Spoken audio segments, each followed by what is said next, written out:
Hello बच्चों, जय हिंद, जय राजधानी। मैं राजेश आर्य हूँ और आप लोग मेरे साथ जूलॉजी पढ़ोगे।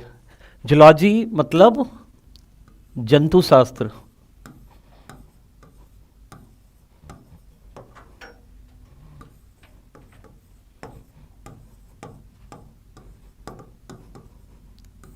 ओके, तो आज हम लोग जो बेसिक टॉपिक है जूलॉजी का वहाँ से स्टार्ट करेंगे और वो टॉपिक है एनिमल टिश्यू यानी जंतु ऊतक।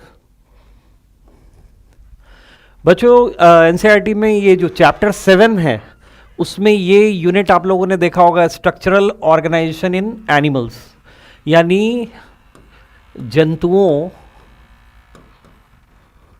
में संरचनात्मक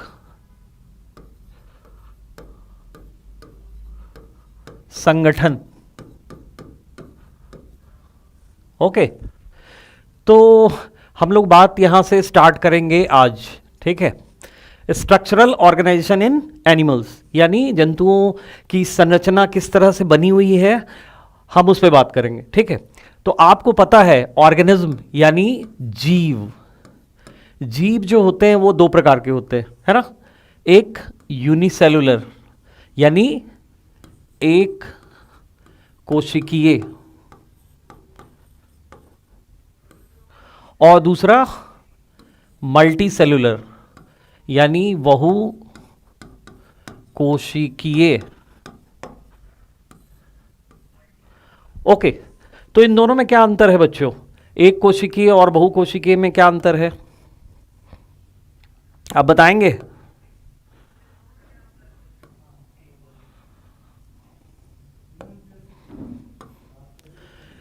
एक कोशिकीय जीव का शरीर जो होता है बच्चों, एक सिंगल सेल यानी एक सिंगल कोशिका से बना होता है। जैसे अमीबा को आप जानते हो, है ना। तो अमीबा का शरीर जो है एक कोशिकीय होता है ना। अमीबा, पैरामीशियम और भी कई जंतु, एंट अमीबा, ठीक है। तो आप जानते हो कि ये एक कोशिकीय जीव है, इनका शरीर जो है एक सिंगल सेल का बना होता है। और जो मल्टी सेलुलर एनिमल्स होते हैं यानी बहुकोशिकीय जीव होते हैं, जैसे हाइड्रा, कॉकरोच, फ्रॉग, हम सभी, ये सभी बहुकोशिकीय जीव है। इनके बॉडी का इनका बॉडी जो है बहुत सारे कोशिकाओं से मिलकर बना हुआ है। तो अंतर क्या है? अब जैसे हम एक कोशिकीय जीव के बारे में बात करते हैं, जैसे अमीबा, तो हम ह्यूमन या कोई भी बहुकोशिकीय जीव जितने भी फंक्शन यानी जितने भी क्रियाएं करते हैं वो सभी क्रियाएं एक कोशिकीय जीव भी करते हैं। अमीबा भी डाइजेशन यानी पाचन,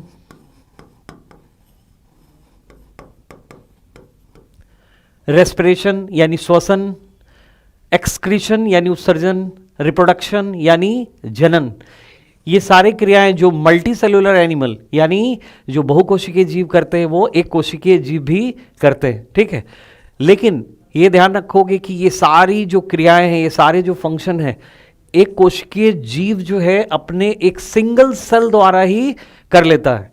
इस अमीबा को देखो ध्यान से, इसके शरीर में क्या है कि एक थोड़े से अमाउंट में प्रोटोप्लाज्म है, ठीक है। और इसी प्रोटोप्लाज्म के द्वारा ये सारे जैविक क्रियाएं परफॉर्म करता है। पाचन, श्वसन, उत्सर्जन, प्रजनन, ये सारी क्रियाएं जो है ये इसी एक सिंगल सेल से करता है, ठीक है ना। तो इसलिए हम इन्हें बोलते हैं क्या, जैसे अमीबा, प्लाज्मोडियम, ठीक है, पैरामीशियम, एंटमीबा, ये सभी जो प्रोटोजोन्स हैं, इन सबको हम क्या बोलते हैं कि इनके शरीर का संगठन जो है वो प्रोटोप्लाज्मिक स्तर का है, ठीक है। यानी प्रोटोप्लाज्म जो इसके शरीर में थोड़ा सा है वही सारे क्रियाओं को परफॉर्म कर रहा है, जबकि बहुकोशिकीय जीव में ऐसा नहीं है, ठीक है। अब बहुकोशिकीय जीव में क्या है कि ये जो जैविक क्रियाएं हैं, पाचन, श्वसन, उत्सर्जन, प्रजनन और भी कई क्रियाएं, इन सब क्रियाओं को करने के लिए कोशिकाओं के अलग अलग समूह काम करते हैं, ठीक है।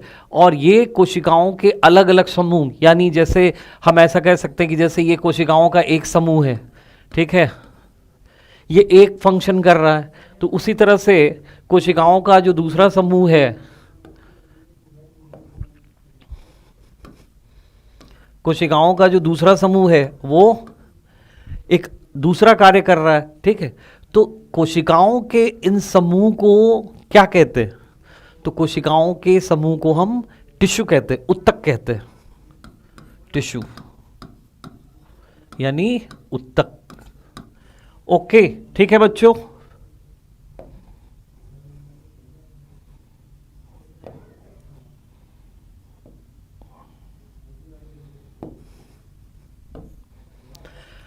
तो उत्तक के बारे में अब हम जानेंगे, ठीक है ना। तो उत्तक का मतलब क्या है? उत्तक मतलब क्या है? क्या हम कुछ कोशिकाओं को एक जगह रख दें तो क्या वो उत्तक बन जाएगा? तो ऐसा नहीं है बच्चों, ठीक है। उत्तक का मतलब देखो क्या होता है। ये कोशिकाएं हैं, ठीक है।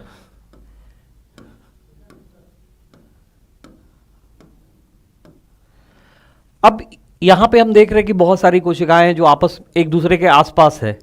तो सिर्फ कोशिकाओं के समूह को उत्तक हम नहीं कह सकते हैं। ये जो कोशिकाएं हैं, इन कोशिकाओं के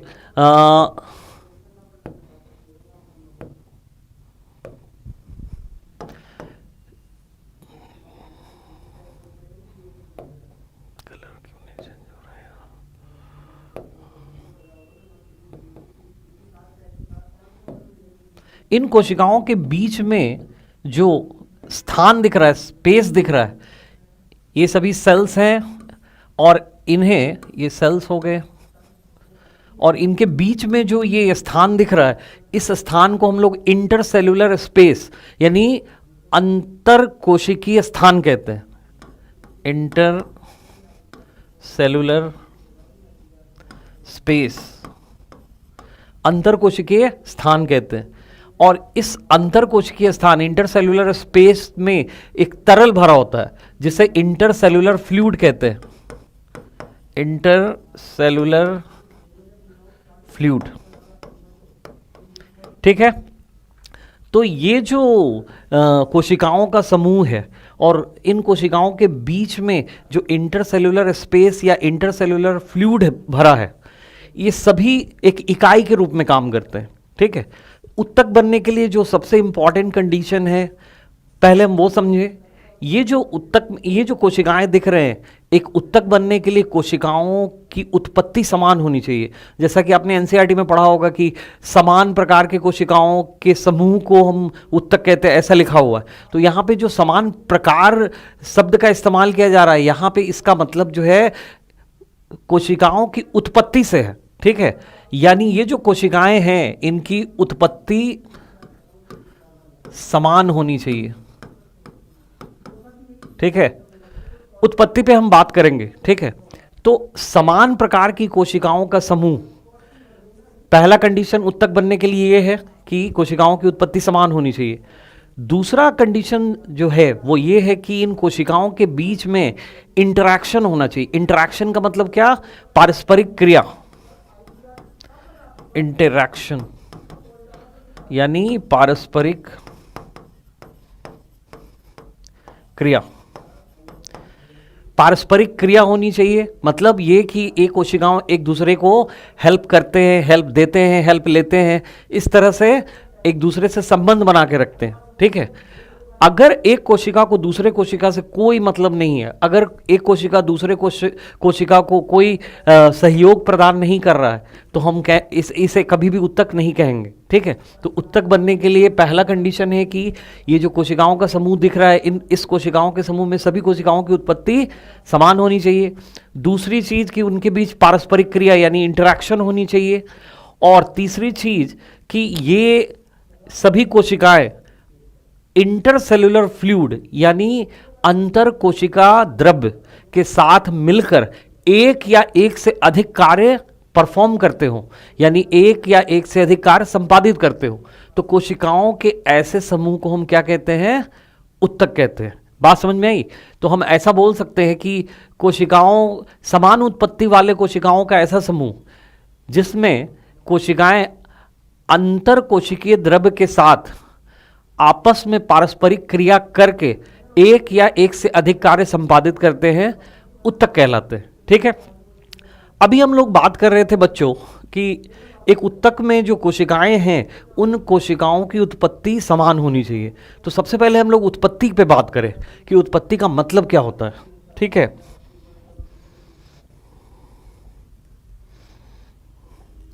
देखो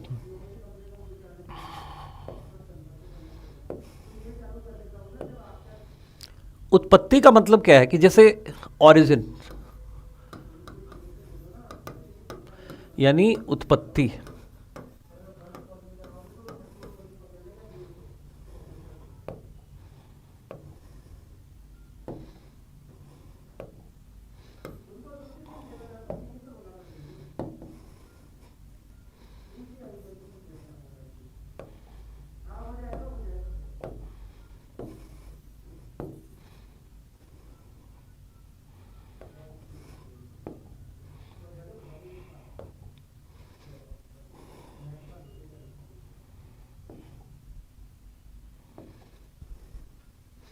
चलो बच्चों उत्पत्ति पे हम लोग बात करें। ओरिजिन, ओरिजिन का मतलब क्या है इसे समझे। जैसे ये एक एग है, ठीक है, यानी अंडा है ये, ठीक है। ये एक स्पर्म है यानी शुक्राणु है, ठीक है। अब ये शुक्राणु जो है इस अंडे के अंदर प्रवेश कर गया, ठीक है। तो ये बन गया क्या, ये N और ये N था, तो ये दोनों मिलके 2N हो गए। इसे हम कहते हैं जाइगोट। जाइगोट मीन्स युग्मनज, ठीक है। और ये डिप्लॉयड हो गया यानी द्विगुणित हो गया, यानी क्रोमोसोम का नंबर डबल हो गया। अब ये जो जाइगोट है, इस जाइगोट का आगे क्या होगा, तो इस जाइगोट का आगे डेवलपमेंट होगा, परिवर्धन होगा, ठीक है। इसमें अब कोशिका विभाजन होगा, माइटोटिक यानी समसूत्री विभाजन होगा। ये 1 से 2 सेल में डिवाइड होगा पहले। इन दोनों सेल को क्या कहेंगे, ब्लास्टोमियर्स, ठीक है। इन दोनों सेल्स को ब्लास्टोमियर्स कहेंगे। फिर 2 से 4 ब्लास्टोमियर्स बनेंगे, 4 से फिर 8 ब्लास्टोमियर्स बनेंगे, इस तरह से। और इस तरह से फिर ये क्या होगा, बहुत सारे ब्लास्टोमियर्स का एक समूह बन जाएगा, ठीक है। इस बहुत सारे ब्लास्टोमियर्स या कोशिकाओं के समूह को हम एम्ब्रियो यानी भ्रूण कहते हैं, ठीक है। इसे हम भ्रूण कहते हैं। क्लियर। अब शुरू में जो भ्रूण में कोशिकाएं हैं वो सभी एक दूसरे के समान ही है, एक दूसरे के जैसे हैं। लेकिन सेल में एक प्रक्रिया होती है जिसे विभेदन कहते हैं, डिफरेंशिएशन, ठीक है। तो अब ये सेल्स जो है एक दूसरे से भिन्न होते जाएंगे, ठीक है। और इनमें डिफरेंशिएशन जब होगा, विभेदन जब होगा, तो ये 3 प्रकार की कोशिकाएं बनाएंगे।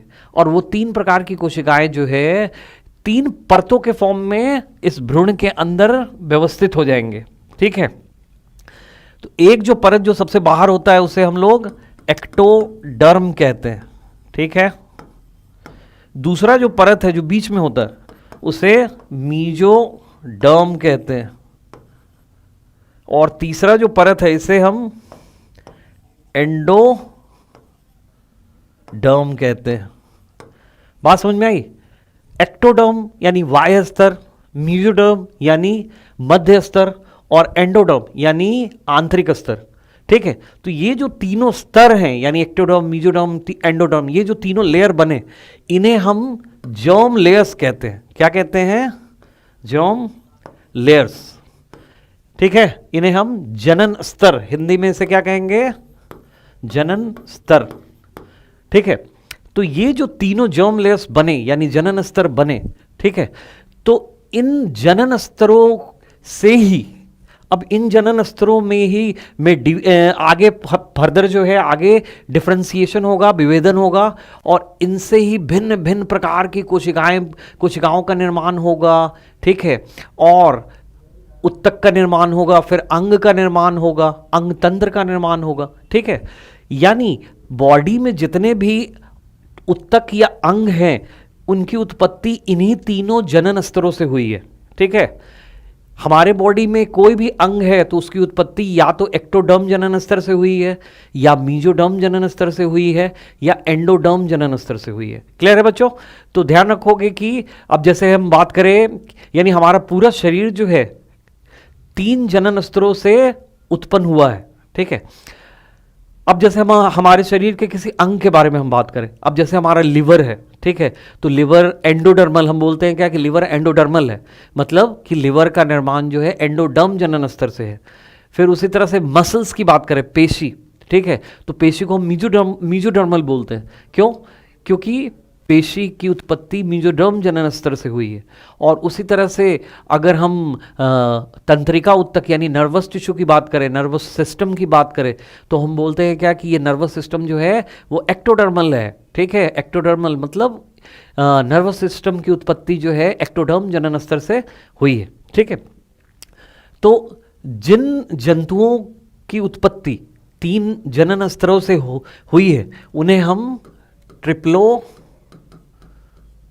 ब्लास्टिक कहते हैं। ट्रिप्लोब्लास्टिक मींस त्रिस्तरीय। बात समझ में आ गई? कुछ जंतु बच्चों ध्यान रखोगे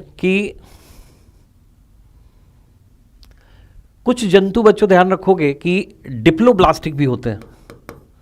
डिप्लोब्लास्टिक यानी द्विस्तरीय। क्या आप बता सकते हो कौन कौन से जंतु हैं जिनकी उत्पत्ति 2 जनन स्तरों से हुई है? ऐसे जंतु जिनकी उत्पत्ति 2 जनन स्तरों से होती है उन्हें हम लोग डिप्लोब्लास्टिक यानी द्विस्तरीय कहते हैं। क्लियर है बच्चों? तो जैसे सिलेंट्रेट्स,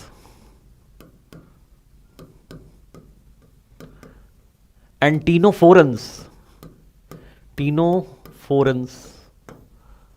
ठीक है, तो ये टीनोफोरन्स और सिलेंट्रेट्स हैं, इनकी उत्पत्ति 2 जनन स्तरों से ही हुई है, एक्टोडर्म एंड एंडोडर्म से। मीजोडर्म्स में होता ही नहीं है, तो इसलिए इन्हें हम डिप्लोब्लास्टिक कहते हैं। क्लियर है? तो उत्पत्ति का मतलब समझ में आ गया बच्चों? उत्पत्ति का मतलब जनन स्तर से है। ये 3 जनन स्तर जो है एक्टोडर्म, मीजोडर्म और एंडोडर्म, इससे है। तो एक बार फिर से हम टिश्यू को समझे, है ना? तो जैसे हम टिश्यू पे बात कर रहे थे कि कोशिकाओं के समूह को उत्तक कहते हैं। कैसे कोशिकाओं के समूह को? समान उत्पत्ति वाले कोशिकाओं के समूह को उत्तक कहते हैं। क्लियर है ना? यानी इस उत्तक में जितने भी कोशिकाएं हैं, कोशिकाओं के टाइप्स अलग हो सकते हैं। कोशिकाएं ए, बी, सी टाइप के हो सकते हैं, ठीक है ना, लेकिन इनकी उत्पत्ति सबकी जो होगी सेम होगी। सेम होने का मतलब क्या? या तो ये सभी एक्टोडर्मल होंगे, या सभी मीजोडर्मल होंगे, या सभी एंडोडर्मल होंगे। एक उत्तक में जो है एक्टोडर्म, मीजोडर्म और एंडोडर्म तीनों जनन स्तरों के कोशिकाओं का समूह नहीं हो सकता है। क्लियर है ना? एक उत्तक में जितने भी कोशिकाएं हैं सबकी उत्पत्ति एक ही जनन स्तर से होगी, पहली चीज। दूसरी चीज, उनके बीच जो है पारस्परिक क्रिया होनी चाहिए, यानी इंटरेक्शन होनी चाहिए।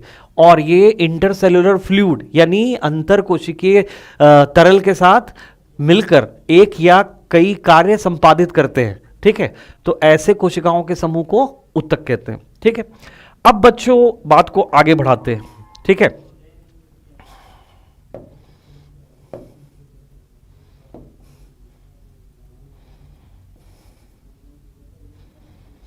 ओके, अलग अलग, अब जैसे एनिमल किंगडम हम पढ़ते हैं, ठीक है, तो एनिमल किंगडम में बहुत सारे एनिमल्स के बारे में हमारी जानकारी होती है ना?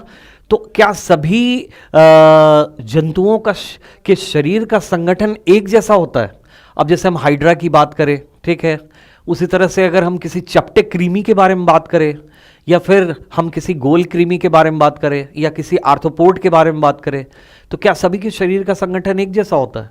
तो ऐसा नहीं है। ठीक है, तो जरा हम लोग जंतुओं के शरीर के संगठन के बारे में पहले बात कर लें। ठीक है,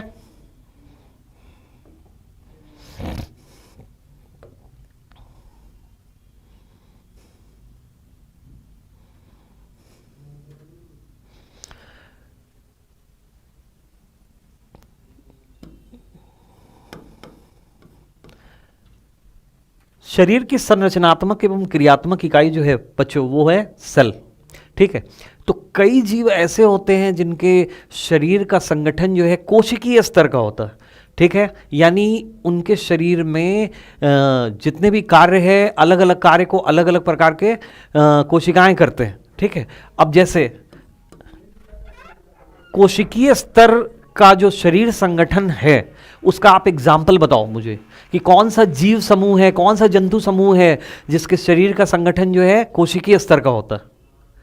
तो बच्चों आप लोगों ने पढ़ा होगा पोरीफेरा, पोरीफेरा फाइलम पढ़ा होगा, संद पोरीफेरा।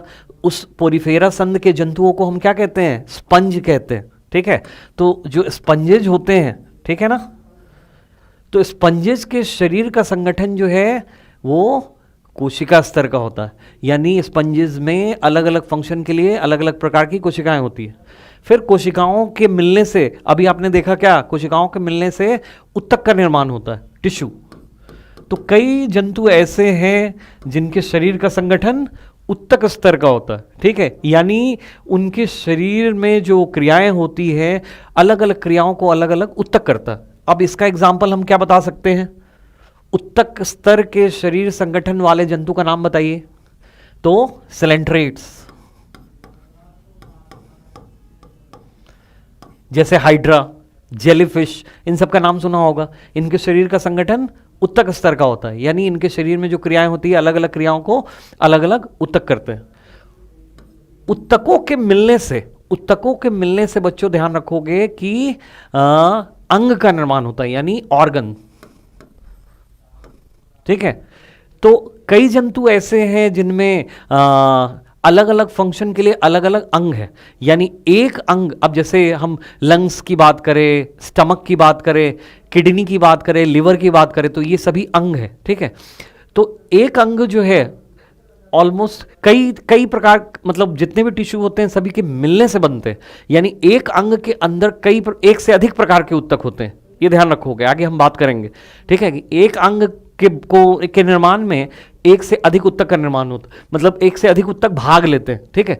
तो जिन जंतुओं में कार्य जो है शरीर के अंदर का कार्य अंग करते हैं, तो उन्हें हम organ level of body organisation, यानी अंग स्तर का शरीर संगठन कहते हैं। अब जैसे इसका एग्जाम्पल बताइए क्या होगा? तो इसका एग्जाम्पल प्लैटीहेलमिन्थस, प्लैटीहेलमिन्थस, ठीक है, यानी चपटे क्रीमी वाले जो ग्रुप का जो समूह है जंतु के, उनमें organ level of body organisation होता है। अब कई अंग जो आपस में एक क्रिया को संपादित करने के लिए एक दूसरे के साथ संबंध बनाते हैं, ठीक है, तो ऐसे सिस्टम को, ऐसे तंत्र को अंग तंत्र स्तर का शरीर संगठन कहते हैं, यानी ऑर्गन सिस्टम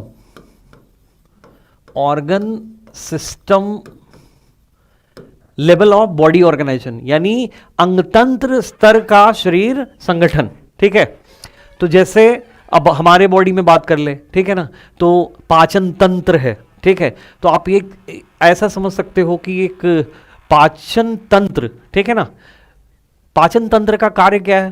पाचन तंत्र का कार्य है शरीर के अंदर जो भोजन गया है उस भोजन का पाचन और अवशोषण, ठीक है, यानी शरीर का पोषण। लेकिन इस पाचन तंत्र को बनाने में बच्चों आप जानते हो कई अंगों का कई अंग शामिल होते हैं, जैसे हमारा मुख है, जिह्वा है, दांत है, ग्रसनी है, ग्रासनाल है, स्टमक, अमाशय है, छोटी आंत्र है, बड़ी आंत्र है। इसके अलावा इसमें कई पाचक ग्रंथियां शामिल है, जैसे लार ग्रंथि, जठर ग्रंथि, आंत्र ग्रंथि, ठीक है, यकृत, अग्नाशय यानी लिवर और पेनक्रियाज, ये सभी मिलकर पाचन तंत्र बनाते हैं। क्लियर है? तो जिनके शरीर में क्रियाएं अंग तंत्र द्वारा हो रही है तो उनके शरीर के संगठन को अंग तंत्र स्तर का शरीर संगठन कहेंगे, यानी organ system level of body organisation कहेंगे।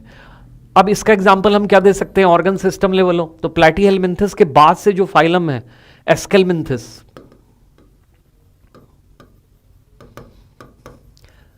एस्केलमिन्थस जो ग्रुप है इसको गोल कृमि का ग्रुप कहते हैं, से लेके कॉर्डेटा तक सभी में क्या होगा?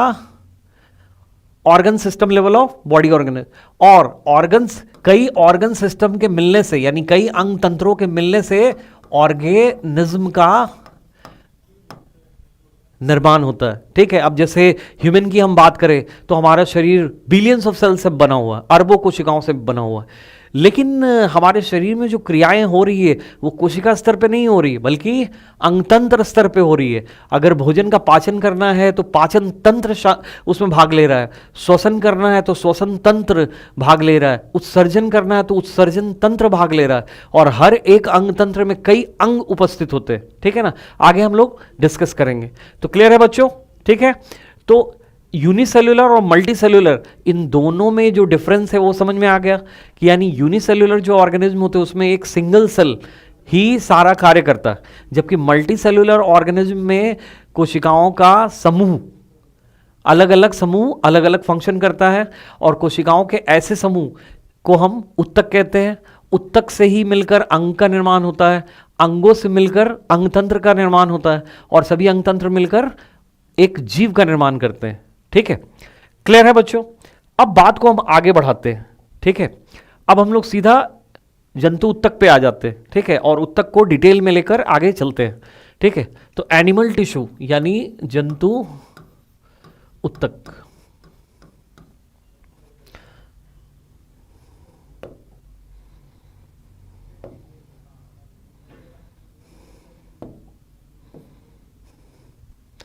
जंतु उत्तक बच्चों ध्यान रखोगे कि चलो ठीक है, जंतु उत्तक। ठीक है, तो जंतुओं का शरीर जो है, ठीक है, ये 4 प्रकार के उत्तकों से मिलकर बना होता है। ठीक है, पहला एपिथेलियल टिश्यू, एपिथेलियल मतलब उपकला उत्तक। दूसरा कनेक्टिव टिश्यू यानी संयोजी उत्तक। तीसरा मस्कुलर यानी पेशी उत्तक, और चौथा न्यूरल या नर्वस टिश्यू यानी तंत्रिका उत्तक।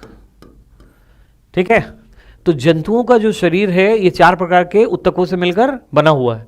उपकला उत्तक यानी एपिथेलियल टिश्यू, कनेक्टिव टिश्यू यानी संयोजी उत्तक, मस्कुलर टिश्यू यानी पेशी उत्तक, नर्वस या न्यूरल टिश्यू यानी तंत्रिका उत्तक। क्लियर है बच्चों? अब जरा हम उत्पत्ति पे बात कर ले। जैसे मैंने बताया था कि एक उत्तक के अंदर जितनी भी कोशिकाएं होती है सबकी उत्पत्ति समान होती है, तो इसका मतलब है कि हर एक उत्तक की उत्पत्ति एक सिंगल जर्म लेयर से होगी, है ना। तो अब जैसे ये तंत्रिका उत्तक की बात करें तो तंत्रिका उत्तक की उत्पत्ति क्या होगी? अभी थोड़ी देर पहले मैंने बताया था, क्या आप बता सकते हैं? तो ये जो तंत्रिका उत्तक की उत्पत्ति है ये एक्टोडर्म जनन स्तर से हुई है, तो इसलिए एक्टोडर्मल बोलेंगे इसको। ठीक है, यानी हमारे बॉडी में जो नर्वस सिस्टम है, यानी किसी भी एनिमल में, हमारे ही क्यों, किसी भी एनिमल का जो नर्वस सिस्टम है वो एक्टोडर्मल होता है, एक्टोडर्म जनन स्तर से बना होता है। मस्क्यूलर टिश्यू हमारे बॉडी में या दूसरे एनिमल्स के बॉडी में जो मसल्स है यानी पेशी है, तो उस पेशी की उत्पत्ति मीजोडर्म जर्म लेयर से हुई है। ठीक है ना, तो ये मस्क्यूलर टिश्यू जो है वो मीजोडर्मल होता है। क्लियर है? कनेक्टिव टिश्यू, ये कनेक्टिव टिश्यू जो है संयोजी उत्तक, ये भी मीजोडर्मल होता है। क्या आप उपकला उत्तक की उत्पत्ति के बारे में बता सकते हैं?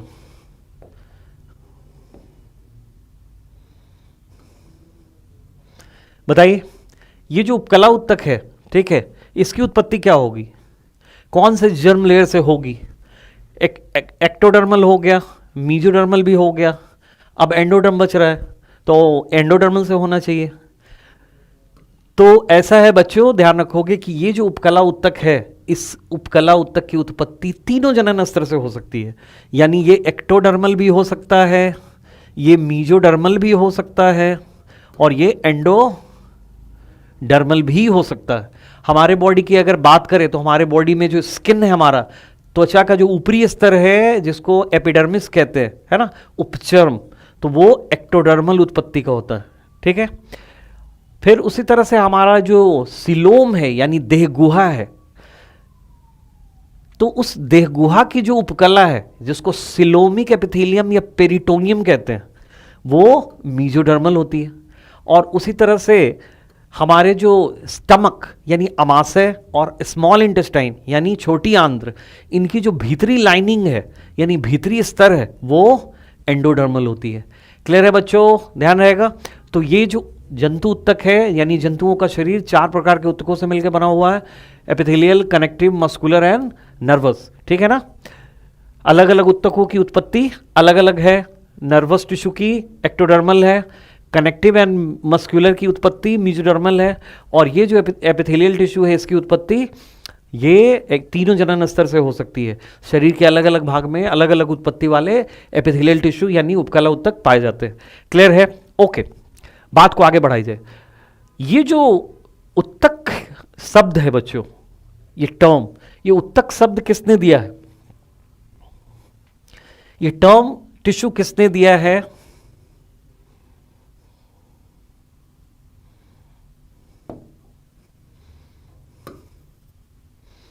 बताइए।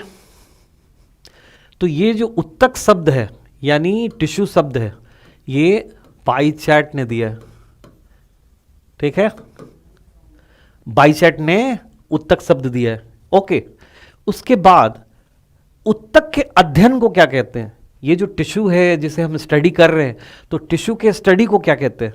तो टिश्यू के स्टडी को हिस्टोलॉजी कहते हैं। हिस्टोलॉजी, हिस्टोलॉजी, या इसको हम लोग माइक्रो एनाटमी कहते हैं।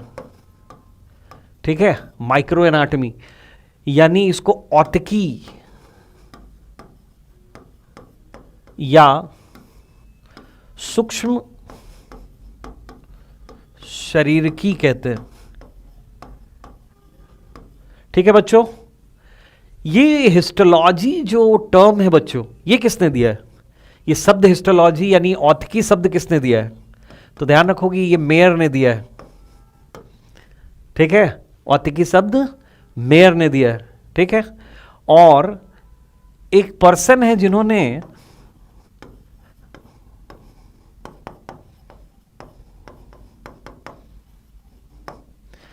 मार्सेलो मैलपिगी, नाम सुना है आपने? तो ये जो मार्सेलो मैलपिगी एक साइंटिस्ट है, इन्होंने एनिमल हिस्टोलॉजी यानी जंतु औतिकी के क्षेत्र में काफ़ी अपना योगदान दिया है, काफ़ी कंट्रीब्यूशन है इनका। तो इसीलिए इनको जो है फाउंडर ऑफ एनिमल हिस्टोलॉजी यानी जंतु औतिकी के संस्थापक बोलते हैं। ठीक है, ध्यान रहेगा, यानी फाउंडर ऑफ एनिमल हिस्टोलॉजी। और बाइचेट को जिन्होंने टिश्यू शब्द दिया है, इन्हें फादर ऑफ एनिमल हिस्टोलॉजी कहते हैं। क्लियर है बच्चों? इन्हें फादर ऑफ एनिमल हिस्टोलॉजी यानी जंतु औतिकी का जनक कहते हैं। क्लियर है? तो ये क्लियर बच्चों की एनिमल टिश्यू जो है 4 प्रकार के होते हैं, epithelial, connective, muscular and nervous. अब चलो हम लोग जरा एक एक टिश्यू को लेकर डिटेल में बात करें। तो हम लोग सबसे पहले एपिथेलियल टिश्यू को देखेंगे। ठीक है, एपिथेलियल टिश्यू इसको कहते हैं उपकला उत्तक। ठीक है, उपकला, उप मतलब क्या? तो उप मीन्स ऊपर और कला मीन्स व्हाट? तो कला मीन्स आवरण, आच्छादन। ठीक है, यानी ऊपरी आच्छादन। तो ये जो उपकला उत्तक होता है बच्चों, हमेशा ये ध्यान रखोगे कि किसी इसका जो ऊपरी बाहरी सतह होता है वो वातावरण की तरफ होगा या शरीर के अंदर शरीर तरल की तरफ होगा। कभी भी इसका ऊपरी सतह जो है वो किसी दूसरे उत्तक की तल की ओर नहीं होगा।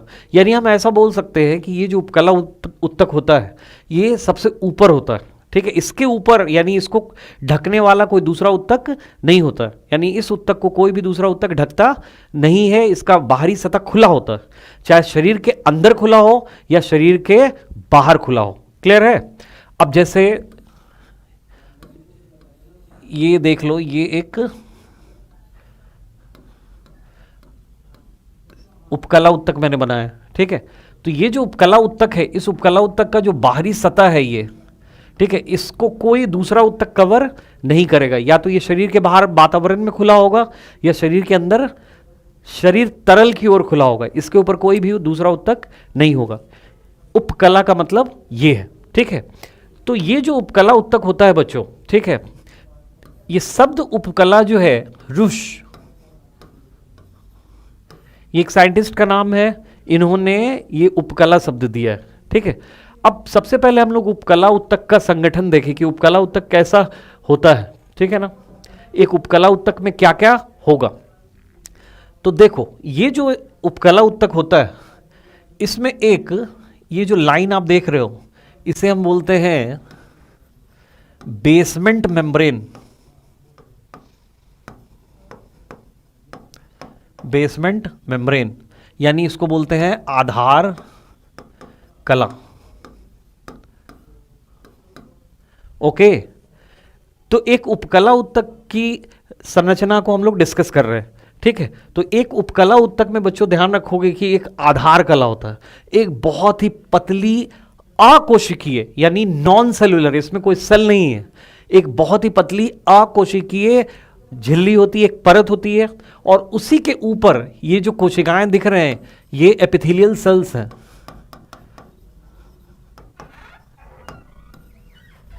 ठीक है। यानी उपकला कोशिकाएं हैं जो एक या कई परतों में व्यवस्थित होगी।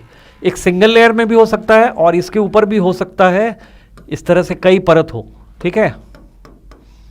ओके, तो एक उपकला उत्तक में एक बहुत पतली अकोशिकीय झिल्ली होती है जिसे आधार कला कहते हैं, और उस आधार कला के ऊपर ध्यान रखोगे बच्चों कि ये उपकला कोशिकाएं होती हैं जो एक या कई परतों में व्यवस्थित होती है, ठीक है। और इस आधार कला के नीचे, ठीक है, ये कनेक्टिव टिश्यू यानी संयोजी उत्तक होता है।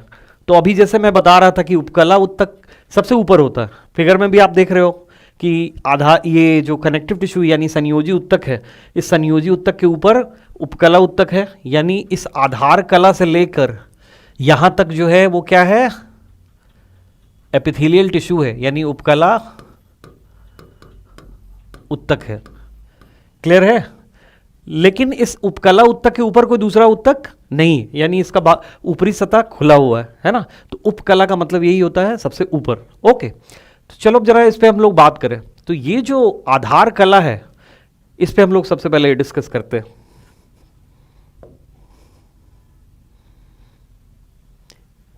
ये आधार कला है यानी बेसमेंट मेम्ब्रेन, और इस आधार कला के ऊपर कोशिकाओं की, चलो अभी हम एक परत लेके चलते हैं, ठीक है। ये उपकला कोशिका की एक परत है, ठीक है। तो ये जो आधार कला होता है बच्चों, ये ध्यान रखोगे कि म्यूकोपॉलीसैकेराइड आपने सुना होगा, कार्बोहाइड्रेट होता है, म्यूकोपॉलीसैकेराइड। जैसे इसका एग्जाम्पल आप जानते होगे, हाइल्यूरोनिक एसिड, ठीक है। हाइल्यूरोनिक एसिड एक बहुत ही कॉमन म्यूकोपॉलीसैकेराइड है, बायोमोलिक्यूल्स में आगे पढ़ोगे। प्लस ग्लाइकोप्रोटीन्स, कार्बोहाइड्रेट और प्रोटीन जब आपस में मिक्स होते हैं तो क्या बनाते हैं, ग्लाइकोप्रोटीन्स। तो ये जो बेसमेंट मेम्ब्रेन है बच्चों यानी आधार कला है, ये म्यूकोपॉलीसैकेराइड और ग्लाइकोप्रोटीन का एक मिक्सचर है, ठीक है। और इस बेसमेंट मेम्ब्रेन को, ये आया कहां से, ठीक है। तो इस बेसमेंट मेम्ब्रेन को आंशिक रूप से यानी पार्शियली जो है ये एपिथेलियल सेल्स, ये कोशिकाएं सिक्रीट करते हैं यानी स्रावित करते हैं, और आंशिक रूप से नीचे जो कनेक्टिव टिश्यू है, ठीक है, वो प्रदान करते हैं। यानी हम ऐसा बोल सकते हैं कि ये जो बेसमेंट मेम्ब्रेन है एक उपकला कोशिका और नीचे उपस्थित कनेक्टिव टिश्यू दोनों द्वारा दिया गया एक मटेरियल है जो बहुत ही पतली परत के फॉर्म में यहाँ पे स्थित होती है, और इसी आधार कला के ऊपर ये उपकला कोशिकाएं सिंगल लेयर में या मल्टी लेयर्स में उपस्थित होते हैं। क्लियर है? अब ये जो बेसमेंट मेम्ब्रेन है एक आधार प्रदान करता है उत्तक को, और साथ ही साथ एक सेलेक्टिव मेम्ब्रेन के जैसा भी काम करता है, यानी इससे बहुत ही सेलेक्टेड चीज ऊपर विसरित होकर कहाँ आते हैं, उपकला कोशिकाओं के पास आते हैं। दूसरी चीज ये भी ध्यान में रखोगे कि ये जो उपकला उत्तक है, इस बेसमेंट मेम्ब्रेन से ऊपर ब्लड वेसल्स कभी भी नहीं जाते, यानी जो भी रुधिर वाहिनियां हैं वो कनेक्टिव टिश्यू के तक ही रहते हैं, बेसमेंट मेम्ब्रेन को क्रॉस करके कभी भी ऊपर उपकला उत्तक तक नहीं जाते। तो हम ऐसा बोल सकते हैं कि उपकला उत्तक जो होता है, ठीक है, इस उपकला उत्तक में ब्लड सप्लाई नहीं होता, और वैसा कोई उत्तक या अंग जिसमें कोई ब्लड सप्लाई ना हो उसे हम क्या कहते हैं, उसे हम एवैस्कुलर यानी असंवहनीय कहते हैं। तो यानी कहने का मतलब ये है कि ये जो उपकला उत्तक होता है वो असंवहनीय होता है, इसमें कोई भी ब्लड सप्लाई नहीं होती है। ब्लड वेसल्स जो भी होते हैं, रुधिर वाहिनियां, वो कनेक्टिव टिश्यू में होते हैं, और यहाँ से पदार्थ जो है विसरित होकर बेसमेंट मेम्ब्रेन से पार करके उपकला कोशिकाओं को मिलते हैं। ठीक है, पहली चीज। दूसरी चीज कि ये जो उपकला उत्तक होता है, इसमें power of regeneration means what,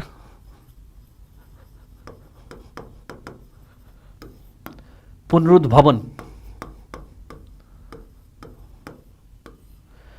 power of regeneration यानी पुनरुद्भवन की क्षमता बहुत ज्यादा होती है। यानी अगर उपकला उत्तक में कोई टूट फूट होता है तो क्या होगा, उपकला उत्तक में अगर टूट फूट होगा तो वो फिर से जल्दी से ही ठीक हो जाएगा, वापस हीलिंग इसमें बहुत ही फास्ट होती है। क्लियर है? तो ये उपकला उत्तक के बारे में हम लोगों ने डिस्कस कर लिया कि उपकला उत्तक में एक आधार कला होता है, और उस आधार कला के ऊपर जो है उपकला कोशिकाएं एक या एक से अधिक स्तरों में उपस्थित होती है, और उपकला आधार कला के नीचे जो है कनेक्टिव टिश्यू यानी संयोजी उत्तक उपस्थित होता है। क्लियर?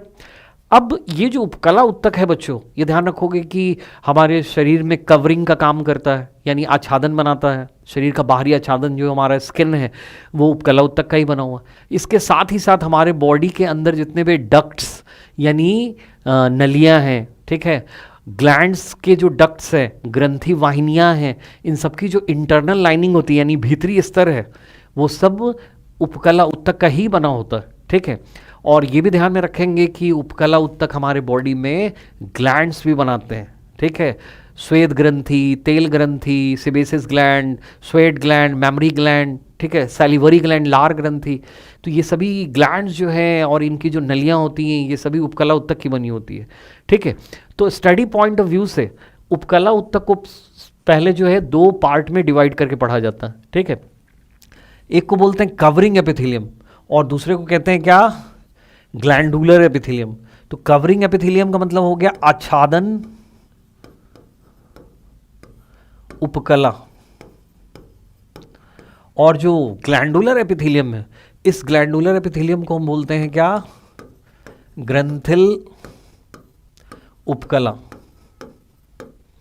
ठीक है, तो ये जो आच्छादन उपकला है, ये आच्छादन उपकला ध्यान रखोगे बच्चों कि शरीर के बाहरी आवरण बनाने का कार्य करता है, या शरीर के अंदर जो डक्ट्स यानी वाहिनियां वगैरह होती हैं उनका भीतरी स्तर बनाता है, इंटरनल लाइनिंग बनाता है। और ये जो ग्लैंडुलर एपिथेलियम है यानी ग्रंथिल उपकला है, ये ग्रंथिल उपकला बच्चों ध्यान रखोगे कि ये बॉडी के ग्लैंड्स बनाते हैं। ठीक है ना, तो हमारे बॉडी में जितने भी ग्लैंड्स हैं वे सभी ग्लैंडुलर एपिथेलियम के बने हुए हैं। तो दोनों को हम अलग अलग पढ़ेंगे, कवरिंग एपिथेलियम और ग्लैंडुलर एपिथेलियम। तो चलो अब हम कवरिंग एपिथेलियम स्टार्ट करते हैं। ठीक है, कवरिंग एपिथेलियम यानी आच्छादन उपकला जो है,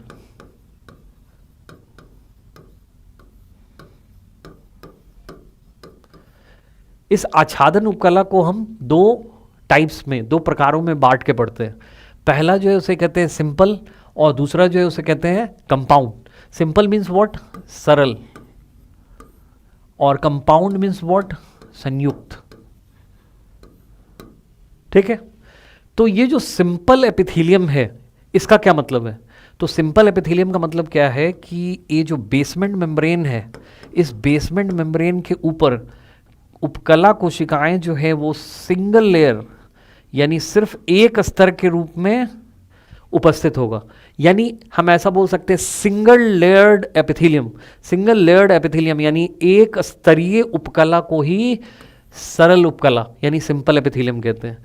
और वही जो संयुक्त एपिथेलियम में, ठीक है, संयुक्त उपकला है, इसमें बेसमेंट मेम्ब्रेन के ऊपर एक से अधिक कोशिकाओं की, उपकला कोशिकाओं की एक से अधिक स्तर उपस्थित होती है। यानी बहुस्तरीय उपकला को हम क्या कहेंगे? संयुक्त उपकला कहेंगे। ठीक है।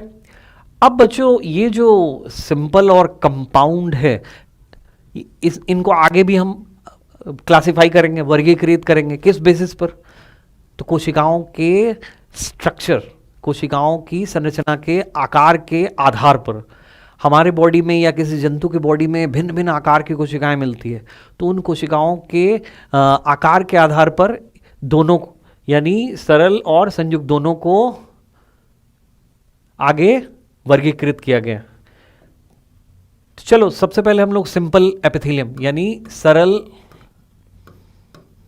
उपकला डिस्कस करते हैं। ठीक है। तो ये जो सरल उपकला है, इसे हम बेसिकली 3 प्रकार में विभाजित करते हैं: स्क्वैमस, कुबॉइडल एंड कॉलमनार। ठीक है। Squamous, squamous means what? Shalki, Shalki उपकला। कुबॉइडल, कुबॉइडल मीन्स व्हाट? घनाकार उपकला। एंड कॉलमनार, कॉलमनार मीन्स स्तंभाकार उपकला। क्लियर है बच्चों? यानी सरल उपकला को कोशिका, उस उपकला में उपस्थित कोशिकाओं के आकार के आधार पर हम 3 प्रकारों में विभाजित कर सकते हैं: सिंपल स्क्वैमस एपिथेलियम यानी सरल शल्की उपकला, सिंपल क्यूबॉइडल एपिथेलियम यानी सरल घनाकार उपकला, और सिंपल कॉलमनार एपिथेलियम यानी सरल स्तंभाकार उपकला। ठीक है। तो चलो एक एक करके डिस्कस करते हैं और ये देखते हैं कि जंतुओं के शरीर में ये तीनों प्रकार की उपकलाएं जो है कहाँ कहाँ मिलते हैं। ठीक है। सबसे पहले हम लोग देख रहे हैं क्या? सिंपल स्क्वैमस एपिथेलियम या पेवमेंट एपिथेलियम, सरल शल्की उपकला। ठीक है। Pavement means what? पेवमेंट का मतलब होता है फर्श, जमीन जिस पे हम बैठते हैं, फर्श। ठीक है ना? तो इसको फर्श उपकला भी कहते हैं, या खंडजी, खंडजी उपकला भी कहते हैं। ठीक है। तो चलो जरा हम इसे देखें। ये जो सरल शल्की उपकला होता है बच्चों, इसमें आप देख सकते हो कि ये जो कोशिकाएं होती है बहुत ही, जैसे ये आधार कला है, बेसमेंट मेम्ब्रेन है। ठीक है ना? तो इस आधार कला के ऊपर जो उपकला कोशिकाएं हैं बहुत ही चपटी चपटी होती है, इस तरह से। फिगर में आपको दिख रहा होगा, कोशिकाएं जो है बहुत ही चपटी है। ठीक है। और इनको अगर हम टॉप से देखें यानी ऊपर से अगर हम देखें तो ये कोशिकाएं जो है चपटी होने के साथ साथ अनियमित मार्जिन यानी इरेगुलर मार्जिन यानी अनियमित किनारों वाली होती है। देख रहे हो किनारा जो है इस तरह से फिक्स नहीं है ना? तो ये जो सरल शल्की उपकला है, तो इस सरल शल्की उपकला की जो कोशिकाएं होती है चौड़ी, काफी चपटी और अनियमित आकार वाली, अनियमित किनारे वाली होती हैं। पहली चीज। दूसरी चीज कि ये सभी कोशिकाएं जो है एक दूसरे के काफी निकट संपर्क में होते हैं। ठीक है।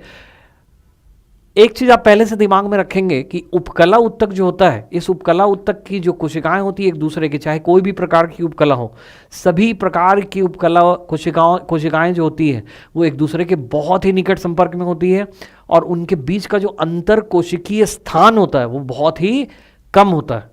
इंटरसेल्यूलर फ्लूइड की जो मात्रा होती है वो बहुत ही कम होती है, न के बराबर होती है।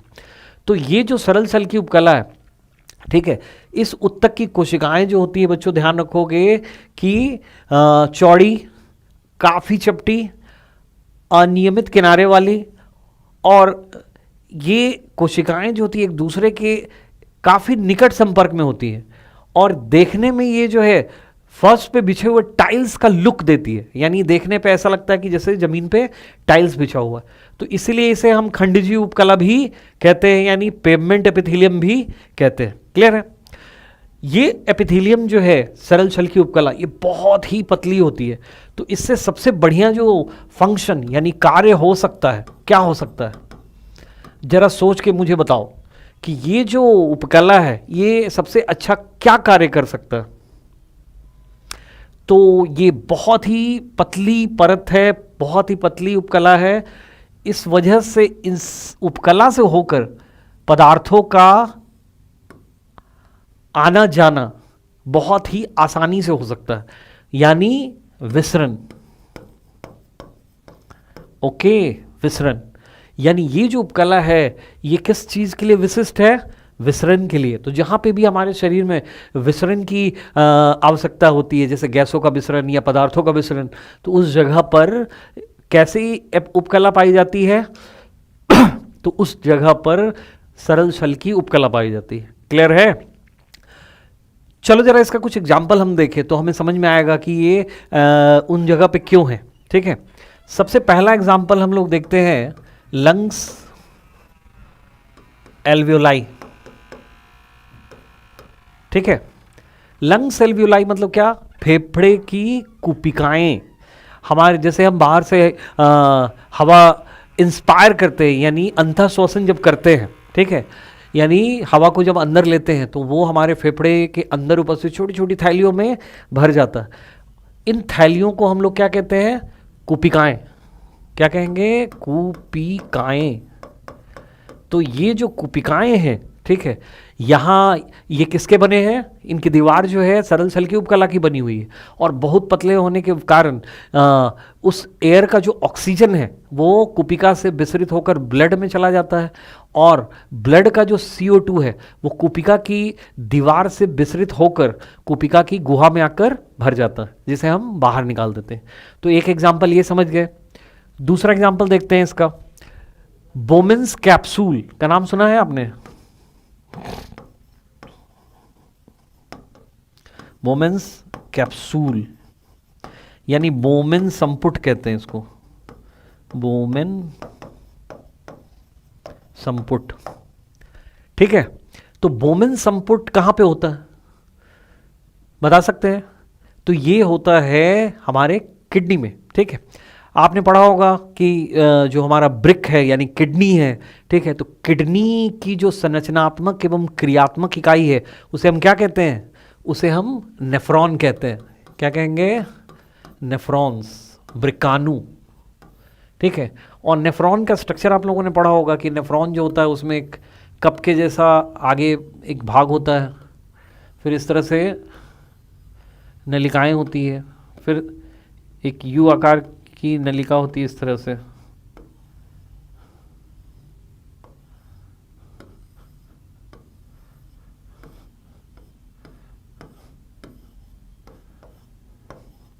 ये है, तो ये जो कप के जैसे दोहरे दीवार वाली वाली जो रचना है इसे ही हम लोग बोमेन कैप्सूल कहते हैं, बोमेन संपुट कहते हैं।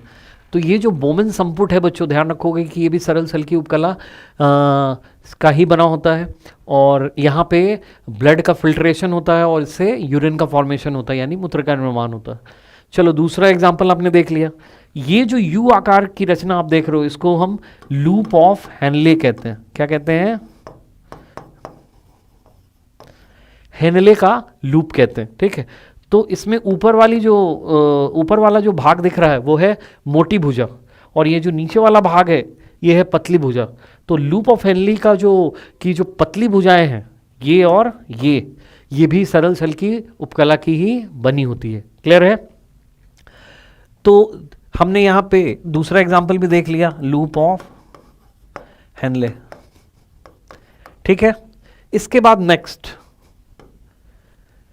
मेम्ब्रेनस लैबिरिंथ का नाम सुना होगा आपने।